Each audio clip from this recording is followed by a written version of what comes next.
Meiriháttar uppþot varð á borgarstjórnarfundi í dag þegar nýr meirihluti tók við. Mótmælendur á áhorfendapöllum gerðu hrópað meirihlutanum. Hávaðinn var svo mikill að gera þurfti hlé á fundinum og rýma áheyrendapalla. Borgarbúar eiga að fá að kjósa aftur, sagði fráfarandi borgarstjóri.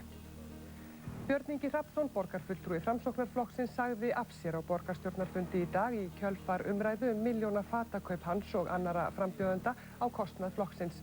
Hann kveðst þó ekki ábyrgur fyrir kaupunum.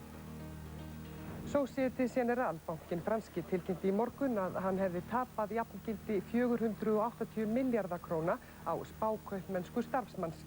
Það er eitt stærsta mál af því tagi sem upp hefur komið.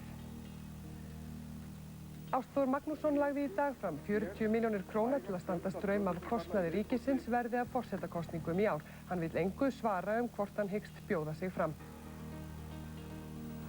Landsvirkjun hefur sagt upp verksamningum við Arnarfell við byggingu Kárahnjúkavirkjunar enda hefur fyrirtækinu ekki tekist að semja við lánardrottna sína. Íslenska landsliðið í handbolta tapaði fyrir Spánverjum á Evrópumótinu í handbolta í dag og er úr leik. Alfred Gíslason tilkynnti afsögn sína eftir leikinn. Komið sæl, nú hefjast fréttir og Kastljós fimmtudaginn 24. janúar. Nokkur hundruð manns mótmæltu á áhorfendapöllum í Ráðhúsi Reykjavíkur þegar nýr meirihluti sjálfstæðismanna og Frjálslyndaflokksins tók við í borgarstjórn í dag. Illa gekk að halda fundinn vegna háværa framíkalla áhorfenda sem púuðu og kröfðust þess að hætt yrði við stjórnarskiptin. Rakel Þorbergsdóttir, fréttamaður, fylgdist með í Ráðhúsinu í dag. Já, Margrét, það er allt með ró og spekt hér núna, enda deginum lokið og orrahríðinni þar með. En þegar borgarstjórnarfundurinn hófst hér í hádeginu, já, það ætlaði hreinlega bara allt koll að keyra. Þegar oddvitarnir Vilhjálmur Þ. og Ólafur F. gengu inn í Ráðhúsið, mættu þeim mikil andstæða, menn púuðu og kölluðu að þeim ókvæðisorðum og það var í rauninni bara forsmekkurinn af því sem koma skildi. En við skulum aðeins kíkja yfir atburðarás þessa sögulega dags. Fullyrða má að aldrei nokkru sinni hafi borgarstjórnarfundur byrjað með eins miklum látum og í dag. Troðfullt var á áhorfendapöllum en ungliðarhreyfingar fráfarandi meirihlutaflokka í borginni höfðu meðal annars hvatt fólk til að safnast saman við Ráðhúsið fyrir fundinn. Ólafur F. Magnússon reyndi árangurslaust að setja fundinn. Áður en fundur er komið, við biðja fólk á pöllunum að gefa frið til að halda þennan fund.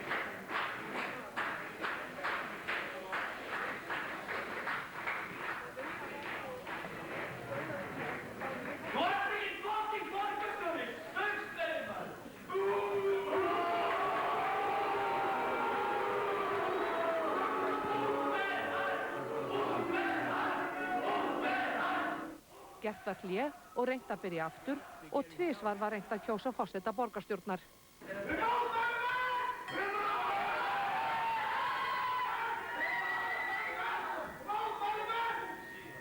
Vinsamlegast gefið fundarfrið hér.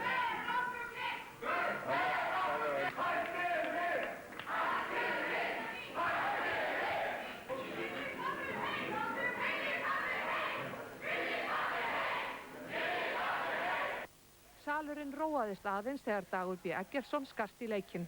Ég bið ykkur að sýna stillingu. Eftir 13 mínútur tókst loks að ljúka kjöri Hönnu Birnu Kristjánsdóttur í embætti forseta borgarstjórnar. Ég neyðist til þess, þykir það mjög miður, en ég neyðist til þess sem forseti borgarstjórnar að gera hlé á fundinum og rýma salinn ef það verður frekar læti við fundin. Eftir varaforsetakjör hvatti fráfarandi borgarstjóri sér hljóðs. Í dag ætti að kjósa í Reykjavík. Í dag ætti að kjósa í Reykjavík, ekki hér í borgarstjórn, heldur í borginni allri.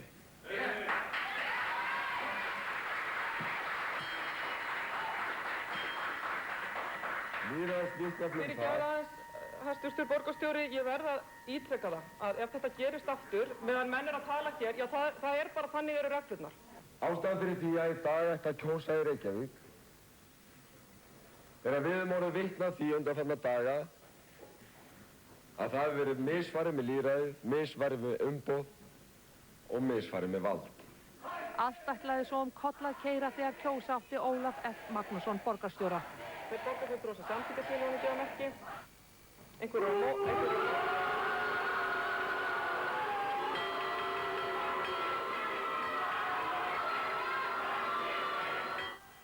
Hanna Birna hafði svo greint frá því að 8 hefðu greitt Ólafi atkvæði sitt varð ljóst að ekki var hægt að halda fundi áfram vegna hávaða og gerði hún þá hlé á fundinum. Lögregla kom skömmu síðar á staðinn en ekki er vitað til þess að hún hefði handtekið nokkurn mótmælanda. Það var gert langt hlé á borgarstjórnarfundinum á meðan reynt var að stilla til friðar og á meðan á því stóð þá ræddum við bæði við borgarfulltrúa og mótmælendur og eins og við var að búast þá var ansi misjafnt hvað mönnum fannst, allt eftir því hvort þeir studdu meirihlutann eða ekki. Almenningi er svo gjörsamlega misboðið, það er svo gengið fram á og yfir bara réttlætiskennd fólks. Sjálfstæðismenn eru haldnir þeirri firru að samfélögum verði ekki stýrt á þess að þeir séu meirihluta. Það er misskilningur, það er rangt og það er óhollt fyrir Reykjavíkurborg og það er óhollt fyrir Ísland að sjálfstæðisflokkurinn stjórni eins og hann gerir og hann stýri eins og hann fer með völd. Ég vil benda á það að þegar við þessi Tjarnarkvartettin ágæti hittumst hér á Tjarnarbakkanum þá mældumst við með 52 eða 54% fylgi, núna mælumst við með 75% fylgi og það þurfti ekki að fjarlæga neitt með lögregluvaldi af pöllum borgarstjórnar þann dag. Já, ég er nú ekki viss að þessi skipulegu mótmæli hér á pöllunum endurspegli það alveg með réttum hætti en ég vona bara að þetta fari að lagast hérna. Við gefum mjög leitt að lýðræði hér í ráðhúsinu fá ekki að virka með þeim hætti að hægt sé að tala millilega laust þá sem við erum umbjóðandi fyrir. En er ekki hægt að segja að lýðræði sé í raun í hámarki núna þegar almenningur tekur svona vel þátt? Þú veist nú jafnvel og ég með hvaða hætti þetta er skipulagt hérna. Ef að Ólafur F. Magnússon ætlar að telja sér trú að þetta sé einhver einn ákveðin hópur og að fara þannig að reyna að gera lítið úr andstöðu borgarbúa, þá er hann helviti brattur fyrsta daginn sinni í borgarstjórn, finnst mér. Ég heyrði ekkert af þessu fyrir en ég sá það bara, heyrði í útvarpinu og það verið fyrsta skipti sem að mér fannst ég heyra í lýðræði á Íslandi. Þessi hrópaköll sem hann gerði hérna á fundi áðan. Þannig að þú ákvaðst bara að koma og taka þátt í lýðræðinu? Já. Mér finnst mjög mikilvægt að borgarstjórn viti að borgarbúar eru ósáttir og skoðanakannanir eru reitt en svona, kann við segja, bein og mótmæli eru svolítið annað og kraftmeiri hlutur. Hvað með þig? Var þetta einhver leyti skipulagt? Er þetta að tala um að einhver sérstakur hópur standi að baki þessu? Nei, ég las þetta bara í blaðinu, að þetta stæði til og ég ákvað nú bara að kíkja hérna og athuga hvort þetta væri eitthvað alvöru, af því að stundum þá bara vildi þetta svo detta svo upp fyrir og verða eitthvað astanlegt, en ég var mjög glöð að sjá hversu margir voru komnir og bara á málefnulegum nótum. Við höfum auðvitað kröfu og rétt á því að fá frið til að sinna okkar lýðræðislegu störfum í borgarstjórn Reykjavíkur og þetta er auðvitað algjör vanvirðing við þessa stofnun sem er borgarstjórn Reykjavíkur en hins vegar þeir sem að því standa að velta því fyrir sér hvort að þetta séu þau vinnubrögð sem þau vilja sé ástundi í þjóðfélaginu. Ég verð að segja það alveg eins og að mér finnst þetta hryggilegt að horfa upp á þetta. En það er óneitanlega þá hafa fáir borgarstjórar tekið við með jafn lítið fylgi á bakvið sig eins og Ólafur F. Er það ekki, þið hljótið hafa fundið fyrir reiði núna í vikunni, reiði almennt? Það kann vel að vera og allur þessi órói sem hefur verið í kringum þetta og hvernig þetta mál hefur verið svona skrumskjalt út á suður hefur þetta veikt okkar stöðu, engin spurning um það. Borgarstjórnarfundurinn hófst aftur eftir rúmlega klukkustundar hlé og þá var kosið í nefndir og ráð og það var ansi rólegt bara hér yfir mönnum.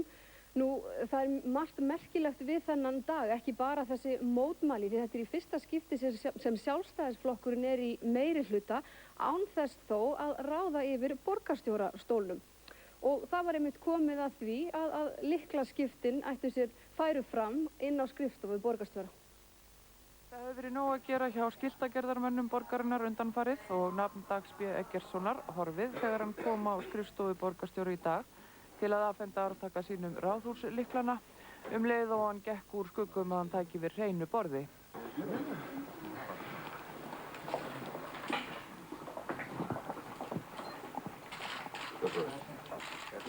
Já, ég vona ég geti lett sem mest af þér og tekið þið sem mestu fyrirmyndir í stofnum mínum því að þú hefur staðið frábærlega og ég veit að þú átt eftir að ná mjög langt í framtíðinni og svona hafi tekist til núna. Ég mun læra það.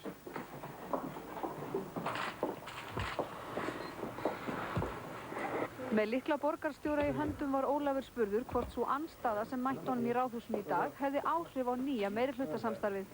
Ég held að þetta mótstreymi hvetji mig til að gera mitt allra besta og láta verkin tala. Það er greinilega nauðsynlegt að það þarf að gera það. Sagði nýr borgarstjóri en sá gamli kvaddi. Forystumönnum stjórnmálaflokkana á Alþingi hugnaðist illa uppþotið í Ráðhúsinu í dag. Þótt vissulega geti fólki orðið heitt í hamsi við þessar aðstæður, sé ótækt að gripið sé fram fyrir hendur lýðræðislegra kjörinna fulltrúa með þessum hætti. Varaformaður Vinstri grænna óttast að fólk missi trúna á álitið á stjórnmálamönnunum rýrni. Formenn Framsóknarflokks og Samfylkingar vildu ekki tjá sig málið í dag. Þessir atburðir í Ráðhúsinu í dag og á pöllunum voru náttúrulega ekki sérstaklega góðir að mínum dómi. Maður getur auðvitað skilið það að ungu fólki hitni í hamsi ef þau mislíkar eitthvað í pólitíkinni, en auðvitað á fólk ekki að grípa fram fyrir hendurnar á lýðræðislega kjörnum fulltrúum þegar að vettvangur eins og borgarstjórn Reykjavíkur er að störfum. Það er auðvitað ekki hægt og það verður að tryggja það að borgarstjórnin hefur vinnufrið. Og það er greinilegt, það er mjög mikil hiti í almenningi í Reykjavík og því má segja kannski að þetta hafi jafnvel aðeins farið úr böndunum í dag upp á pöllum Ráðhússins, því fólk er bara reitt og er að láta það í ljósi. En hvað heldur þetta þýði? Ég held að það hvernig þetta allt fer fram, því þó að þetta sé allt lögum samkvæmt, þá þykir fólki þetta ómálefnalegt og ósiðleg framkoma stjórnmálamanna, þannig að mínar áhyggjur snúast kannski að mestu leyti það að fólk sé búin að missa trú eða traust stjórnmálamanna hafi rýrnað í kringum allan hennan gjörning. Þetta er náttúrulega þannig að það er alveg ljóst að þeir sem voru að fara úr meirihlutanum, þeir efndu til mótmæla og unglingahreyfingarnar auglýstu það að þeir ætluðu að efna það til mótmæla og það var gert og menn hafði auðvitað fyllst það rétt til þess að láta í sér heyra, eins og það er náttúrulega aldrei gott hvar sem er að hleypa upp fundi sem menn er að vinna verk sem að þeir hafa tekið að sér og menn geta auðvitað verið misjafnlega sáttir eða ósáttir við það ferli. Það voru aðalega þeir sem eru í núverandi stjórnarandstöðu sem fjölmenntu á pallana. Er þetta ekki sama atburðarás og í október? Já, sko, hvað pólitíkina varðar að þá var náttúrulega sami maður í odda aðstöðu í nýja meirihlutanum eins og væri í þeim gamla. Að því leyti til er þetta svipað, en efnislega séð er þetta auðvitað mjög frábrugðið og þarna liggur fyrir málefnasamningur sem lá ekki fyrir í gamla meirihlutanum og eftir honum verður nú unnið. Og við höldum okkur við borgarmálin því Björn Ingi Hrafnsson sagði af sér sem borgarfulltrúi í dag í kjölfar harðrar gagnrýni á fatakaup frambjóðenda Framsóknarflokksins. Björn Ingi sagði stjórnmálaumræðuna komna niður á plan sem hann kærði sig ekki að taka þátt í. Hann kvaðst þó ekki segja af sér til að axla ábyrgð á fatakaupum sínum á kostnað Framsóknarflokksins í hittifyrra. Ég gerði einfallega það sem mér hefur sagt að hafi verið gert víða annar staðar í öðrum flokkum. Ég hef sjálfur lýst yfir að þetta var gert í kosningunum þar á undan sem ég tók sjálfur þátt í. Síðan er endalaust hægt að deila einhverja hluti í því og sjálfsagt hef ég gert einhver mistök við því. Ég hafði til dæmis sjálfur samband við skattstjórann í Reykjavík og fór yfir þetta mál með honum hvort þetta væri hlunnindi sem bæri að telja upp. Það er vafamál að því mér er sagt og þeir eru að kanna málið. Þannig að ég vil bara hafa mína hluti á hreinu, en þetta snýst ekki þetta mál per se. Ég hins vegar skal bara viðurkenna það að Framsóknarflokkurinn stendur á miklum tímamótum. Menn hans hafa hver á fætur öðrum dregið sér hlé, meðal annars vegna innbyrðis átaka og flokkurinn hefur ekki verið að sækja í sig veðrið vegna þess væntanlega að of mikill kraftur hefur farið í einhver innbyrðis átök. Ef það er staðreynd að einhverjum í Framsóknarflokknum telji að ég standi í vegi fyrir frekari framþróun, að þá er ég reiðubúin að víkja og þá kemur ljós hvort að það hefur verið rétt. Í síðari umgangi borgarstjórnarfundarins steig Björn Ingi svo í pontu og sagði af sér. Virðulegi forseti, ég óska hér formlega eftir lausn frá störfum. Það þýðir að varaborgarfulltrúi minn Óskar Bergsson tekur við. Björn Ingi þakkaði félögum sínum innan og utan borgarstjórnar fyrir samstarfið og ekki var annað að heyra en að sjálfstæðismenn sem höfðu kallað hann svikara sæi hann í öðru ljósi eftir afsögnina. Ég vil fyrir hönd borgarstjórnar þakka Birni Inga fyrir góð störf í þágu borgarbúa sem unnin hafa verið af krafti og heilindum og alltaf með hagsmuni borgarbúa að leiðarljósi. Ég mun sakna þín úr þessum sal og ég vænti þess að vináttu okkar geti haldið áfram þrátt fyrir slitin sem urðu með tiltölulega stuttum fyrirvara fyrir nokkrum mánuðum síðan. Nýji borgarstjórinn telur sig geta lært af óförum Björns Inga. Þessi verður að koma að höggja menn að þessi óábyrg notkun almannafjármuna eða eitthvað slíkt. Ég held að ég geti vel reynt að bæði forðast það og hef alltaf gert það og líka lært af þessari betru reynslu þessari félaga minna. Guðni Ágústsson, formaður Framsóknarflokksins, segir að afsögn Björns Inga Hrafnssonar sé mikið áfall en við svo persónulegar ásakanir verði ekki búið. Hann segir Björn Inga hafa tilkynnt sér ákvörðun sína seint í gærkvöld og hann hafi ekki reynt að telja honum hughvarf því Björn Ingi hafi verið búinn að gera upp hug sinn. Og þetta auðvitað mikið áfall og auðvitað stór ákvörðun hjá manni sem var að vinna hér mjög gott starf í borgarstjórninni á þessu kjörtímabili og hefur komið miklu áleiðis með Framsóknarmönnum í samstarfi fyrst með Sjálfstæðismönnum og var auðvitað stofnandi að þessum meirihluta sem nú var að springa. Þannig að þetta auðvitað mikil tíðindi í pólitík og auðvitað mikið áfall en hann sagði mér að þær persónulegu ávirðingar sem gengu nú á hann innan úr flokknum og ég vil auðvitað segja líka að í þeim átökum sem varð út á Orkuveitinu og Reyðmálunum. Þegar að Björn Ingi færði þér þessar fréttir, reyndir þú að telja honum hughvarf? Nei, ég geri það ekki. Hann var búinn að taka sína ákvörðun. Hvað segir þú þann orðurum sem hefur verið að hann hafi ekki bakland í flokknum, eigi ekki sterka stöðu þar? Björn Ingi á auðvitað mikið af sterkum og ákvæðum stuðningsmönnum. En hann kannski eins og allir sem hafa farið hratt og tekið stórt á deildur og það hafa menn auðvitað verið fyrr í pólitík. Hvað finnst þér sjálfum þessi fatakaup Björns Inga? Ég hef svarað því að flokkar hafa verið að styðja sína frambjóðendur í öllum flokkum á ýmsum sviðum. Menn hafa farið í litgreiningu, menn hafa farið í ímyndunarráðgjafa. Það hafa verið áreiðanlega í öllum flokkum. Ég segi bara kastið sá fyrstur steininu sem syndlaus er. Þá snúum við okkur á öðrum fréttum dagsins. Société Générale, einn stærsti banki Frakklands, tilkynnti í morgun að hann hafi tapað sem nemur 480 milljörðum króna vegna spákaupmennsku starfsmanns. Þetta er eitt stærsta mál sinnar tegundar sem dæmi eru Forstjóri bankans sagði að upp svindlið hafi komist síðastliðinn laugardag. Mál af þessu tagi ætti sér ekkert fordæmi í sögu bankans og væri líklega hið stærsta sinnar tegundar í sögunni. En tap bankans nemur jafngildi 480 milljarða króna. Til stóð að halda fréttamannafund á mánudagsmorgun til að greina frá góðri afkomu í fyrra.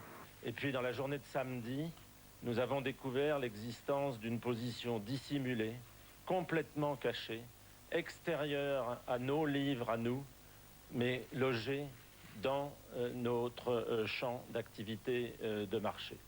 Cette position extérieure dissimulée était d'une taille énorme et faisait courir des risques considérables à la banque, faisait courir des risques considérables, si j'ose dire, à beaucoup d'opérateurs. Ekki var greint frá því hver umræddur starfsmaður væri að öðru leyti en því að hann væri franskur, á fertugsaldri, þrautreyndur bankamaður og hefði verið einn að verki. Ennfremur að ekkert benti til að starfsmaðurinn, sem nú orðinn fyrirverandi, hefði sjálfur hagnast á svikunum. Landsvirkjun hefur tekið yfir samninga við verktakafyrirtækið Arnarfell byggingu loka áfanga Kárahnjúkavirkjunar. Fjárhagsvandræði Arnarfells reyndust óyfirstíganleg og þolinmæði Landsvirkjunar þrotin. Ætla má að helstu fjárhagsvandræði Arnarfells stafi af of lágum tilboðum fyrirtækisins í loka áfanga Kárahnjúkavirkjunar við Ufsarstíflu og Hraunaveitu. 4 buðu í verkin á sínum tíma og var tilboð Arnarfells lægst eða 67% af kostnaðaráætlun sem hljóðað upp á 5,3 milljarða. Að auki bauð fyrirtækið viðbótarafslátt upp á 1,5% yrði sami við það alla 3 verktaktina sem boðnir voru út. Vandræði Arnarfells ekki ný af nálinni. Í júní á síðasta ári lýsti Landsvirkjun yfir áhyggjum vegna seinagangs. Sett var sem skilyrði að Arnarfell styrkti stjórnun verkþáttanna og í kjölfarið tókst að vinna tafirnar upp. Sigurður Arnalds, talsmaður Kárahnjúkavirkjunar, segir að það hafi ekki verið ábyrgðarlaust af Landsvirkjun að semja við verktaka sem bauð svo lágt, þar sem reynsla Landsvirkjunar af Arnarfelli, til dæmis við Vatnsfellsvirkjun og Kvíslarveitu, hafi verið góð þrátt fyrir hagstæð tilboð. Í dag var ákveðið að Landsvirkjun tæki samninginn Ufsarstíflu og Hraunaveitu yfir. Á heimasíðu Kárahnjúkavirkjunar segir að unnið sé að því í samstarfi við Arnarfell að yfirtakan fari fram á sem farsælastan hátt, þannig að verkið haldi áfram án tafa og hagsmunir starfsmanna á vinnusvæðinu verði tryggðir, en þeir verða færðir á launaskrá Landsvirkjunar. Verkið verður ekki boðið út á ný, en óformlegar viðræður við aðra verktaka sem buðu í þessa áfanga á sínum tíma eru þegar hafnar. Arnarfell, sem var stofnað árið 1986, hefur verið viðrið við gerð Kárahnjúkavirkjunar frá upphafi. Fyrirtækið er 4. stærsti verktakinn við virkjunina. Heildarsamningsupphæð þess við Landsvirkjun hljóðar upp á 6 milljarða króna, en það bil 2/3 hluta verkana er lokið. Ástþór Magnússon, sem tvívegis hefur boðið sig fram í embætti forseta Íslands, lagði í dag fram 40 milljónir króna í seðlum og býðst til að greiða kostnað af forsetakosningunum í ár. Hann gefur ekki upp hvort hann hyggst bjóða sig fram. Ástþór boðaði til fréttamannafundar í Tómannsal Háskólabíós í dag og á bíótjaldinu runnu myndskeið tengt Friði 2000 sem stofnaður var í bíóinu fyrir 13 árum. Fundurinn var eins og gjörningur því að á meðan Ástþór las ávarp þar sem hann harmaði glósur í sinn garð vegna baráttu sinnar að fá áherslum hjá forsetaembættinu breytt, gengu 3 menn frá Öryggismiðstöð Íslands inn í salinn með ferðatöskur og tóku upp úr þeim seðlabunt með 2000 króna seðlum. Ástþór sagði að þarna væru 40 milljónir króna sem væri hærri upphæð en kostnaður ríkisins af forsetakosningunum 2004. Í dag hefði hann boðið dómsmálaráðherra bréflega að hann myndi nú greiða þessar 40 milljónir króna sem myndu renna til ríkisins vegna kostnaðar af forsetakosningunum í ár. Ástþór segir að hræðsluáróður sé hafinn gegn forsetakosningunum á þessu ári eins og gert hafi verið 2000 og 2004. Hann skorar á þjóðina að finna góða frambjóðendur. Sjálfur hafnaði Ástþór viðtali og vildi engu svara það hvort hann hygðist bjóða sig fram í 3. sinn. Sjónvarpsútsendingar liggja niðri á nokkrum stöðum á landinu. Samkvæmt upplýsingum frá Símanum fór ljósleiðari í sundur í Hrútafirði en þar standa yfir vegaframkvæmdir. Þess er vænst að viðgerð ljúki fyrir miðnætti. Síminn vildi ekki gefa fréttastofu sjónvarpsins frekari upplýsingar það hve víða útsendingar sjónvarpsins lægju niðri. Úrvalsvísitalan hækkaði 3% í dag og stendur nú í 5.200 stigum. Öll félögin sem skráð eru á aðallista Kauphallarinnar hækkuðu í dag eftir mikið fall í gær. Hástökkvarar dagsins eru Spron og FL Group en félögin hækkuðu bæði rúm 8%. Glitnir hækkaði tæp 4% og Exista rúm 3%. Kaupþing tæp 3%. Lækkun stýrivaxta í Bandaríkjunum og hækkanir á mörkuðum í Asíu hafa leitt til hækkana á úrvalsvísitölum víða heim. Dagurinn í gær var einn sá svartasti sem menn hafa séð á markaði og svo virðist sem sumir fjárfestar séu farnir að trúa því að botninum sé náð og nú sé að myndast kauptækifæri. Mörður Árnason varaþingmaður hefur lagt fram frumvarp á Alþingi þar sem lagt til að kjördæmaskipting í Reykjavík verði afnumin þannig að borgin verði 1 kjördæmi. Hann segir engin rök fyrir því að borgin sé 2 kjördæmi. Mörður Árnason situr nú á Alþingi sem varamaður Ingibergar Sólrúnar Gísladóttur. Hann hefur lagt fram frumvarp ásamt 3 öðrum þingmönnum úr Samfylkingu, Frjálslyndaflokknum og Vinstri grænum þar sem lagt til að Reykjavík verði að 1 kjördæmi í stað 2 eins og nú er. Hann segir að skiptingu borgarinnar í 2 kjördæmi flæki leikreglu lýðræðisins fyrir kjósendum. Það er engin rök til þess öðruvísi en reikningslegin í þessu kosningalíkani að Reykjavík einu sveitafélagi sé skipti í 2 kjördæmi. Þetta er sama fólki, þetta eru sömu málefnin og þetta eru sömu frambjóðendurnir. Aftur á móti hefur þessi skipting, hún hefur valdið vandkvæðum, bæði fyrir kjósendur og fyrir frambjóðendur og stjórnmálastarf í borginni og komin tíminn til þess að Reykjavík fái að vera hún sjálf. Áttu von á því að þú fáir hljómgrunn hér á Alþingi? Ég á von á því að ég fái hljómgrunn, já, kannski ekki samþykkt, það er nú 2/3 til þess að ná þessu í gegn. Þannig að ég er kannski að vekja máls á baráttumáli sem ég held að ég eftir að fara í gegn á næstu árum. Íbúar í velskum smábæ eru harmislegnir eftir hrinu sjálfsvíga sem gengið hefur þar yfir. 7 ungmenni úr bænum hafa á undanförnum mánuðum stytt sér aldur. Þau höfðu öll haft samskipti á sömu vefsíðunni. Á yfirborðinu virðist Bridgend í Suður Wales ekki frábrugðin öðrum bæjum í Bretlandi. Undir niðri kraumar hins vegar mikil sorg í þessu 40.000 manna byggðarlagi. Síðastliðið ár hafa 7 ungmenni í bænum framið sjálfsmorð, nú síðast hinn 17 ára gamla Natasja Randall sem hengdi sig í svefnherbergi sínu í vikunni sem leið. Það tæpast tilviljun að 6 piltar og 1 stúlka í svo litlu samfélagi ákveði að stytta sér aldur. They knew each other from socialising, drinking in the same pubs, clubs, being in Bridgend town. There's no easy fix for this, we can see, but there's definitely a problem there now between this generation, this age group. Sterkustu tengslin á milli sjömenningana virðast hins vegar verið gegnum tengslanet síðu sem kallast Bebo. Þau skrifuðu skilaboð á síður hvers annars, sérstaklega þegar eitthvað þeirra féll frá. Margir óttast að þau hafa verið hluti af hópi á netinu sem vegsamaði sjálfsvíg og því hefur lögreglan tekið tölvu Natasju Randall til rannsóknar til að sjá við hverju hún átti samskipti síðustu mánuðina sem hún lifði. Enn fremur á að reyna að ná til annarra ungmenna á svæðinu sem gætu verið í svipuðum hugleiðingum. The statutory services and the ordinary services that we've been running, such as the Samaritans, the mental health services, they're not connecting to the young people, and we need to find out how we reach out and stop what is becoming really quite alarming. Sinfóníuhljómsveit Íslands efnir til hátíðartónleika á Ísafirði í kvöld ásamt hátíðarkór tónlistarskólans á Ísafirði. Tónlistarlífi hér á Ísafirði hefur löngum staðið í blóma. Og nú þess fagnað að bæði tónlistarfélagið og tónlistarskólinn eiga 60 ára afmæli í ár. Já, það byrjar vel. Við ætlum að halda upp á þetta afmæli, náttúrulega allt árið. Þetta verður eins konar afmælisár hjá tónlistarskólanum og tónlistarfélaginu og jafnvel fram á næsta ár.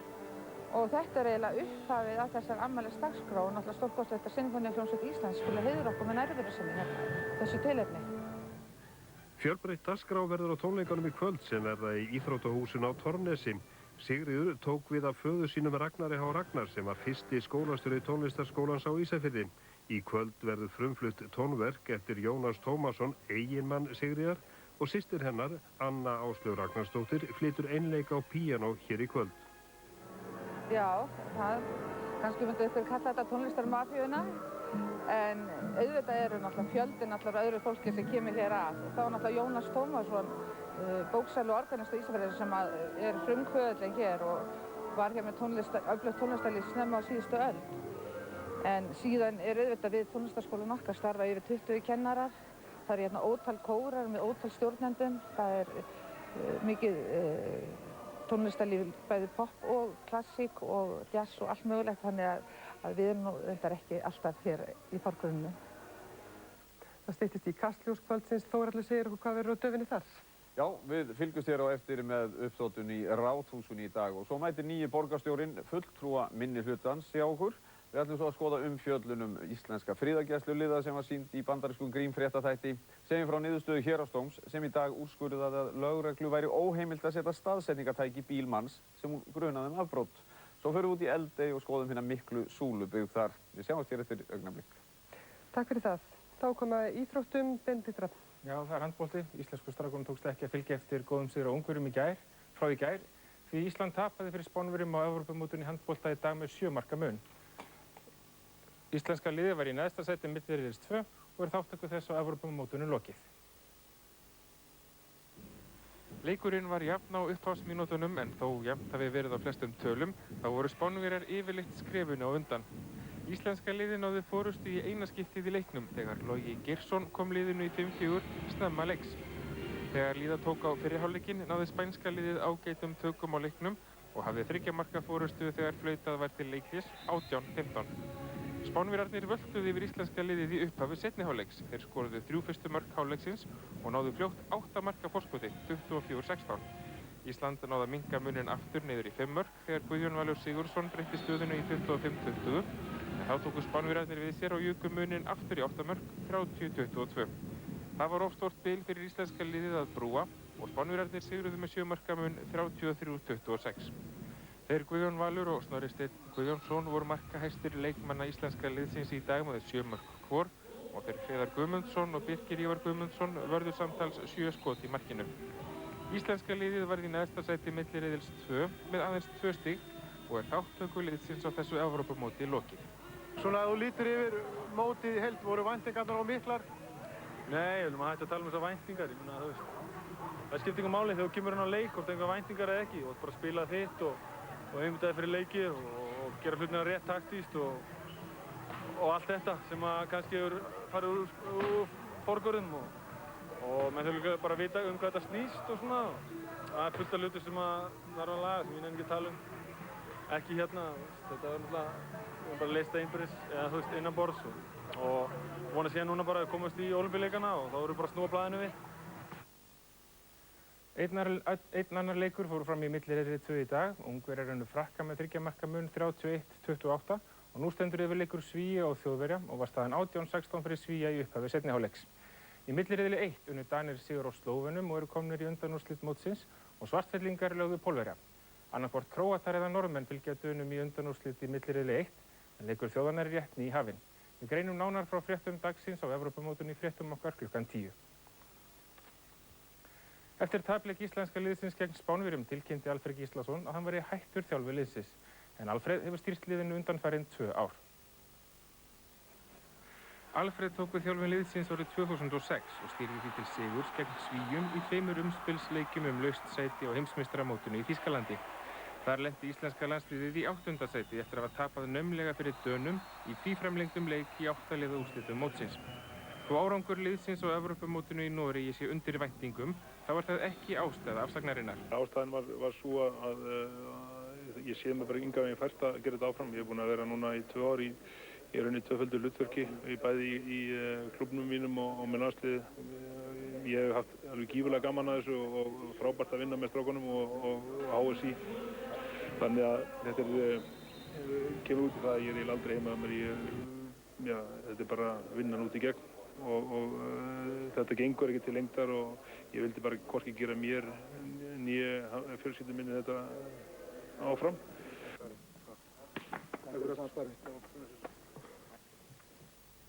Það var helst í þessum fréttatíma að meiriháttar uppþot varð á borgarstjórnarfundi í dag þegar nýr meirihluti tók við.